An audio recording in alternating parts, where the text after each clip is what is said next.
அஸ்ஸலாமு அலைக்கும். Welcome to fast kitchen. Hi every one. இன்றைக்கி மத்தி மீன் குழம்பு எப்படி செய்கிறதுன்னு பார்க்கலாம். மீடியம் சைஸ் தக்காளி 6 எடுத்துக்கோங்க. அது கூட 100 கிராம் சின்ன வெங்காயம். இது ரெண்டையும் ஒன்றா சேர்த்து மிக்ஸி ஜாரில் அரைச்சிக்கோங்க.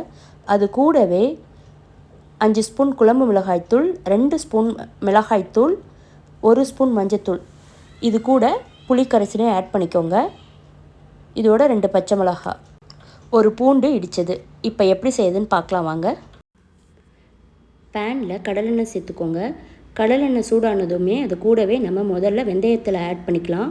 வெந்தயம் 1 ஸ்பூன் ஆட் பண்ணிக்கோங்க. அது கூடவே பூண்டு ஆட் பண்ணிக்கோங்க. ஒரு பூண்டு இடித்தது அது அப்படியே ஆட் பண்ணிக்கலாம். இது கூட ஒரு பிடி கருவேப்பிலை, அதையும் நம்ம ஆட் பண்ணிப்போம்.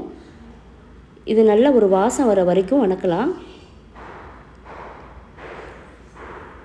இப்போ நம்ம அரைச்ச விழுதை ஆட் பண்ணிப்போம். தேவையான அளவுக்கு தண்ணி விட்டுக்கோங்க.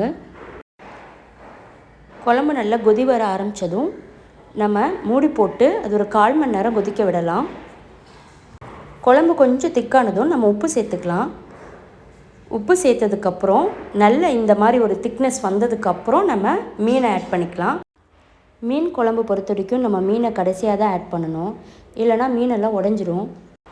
குழம்புல மீன் சேர்த்ததுக்கப்புறம் மூடி போடாமல் 5 to 7 நிமிஷம் மீனை வேக விடுங்க. இந்த 5 to 7 நிமிஷத்துலேயே மீன் நல்லா வெந்துடும்.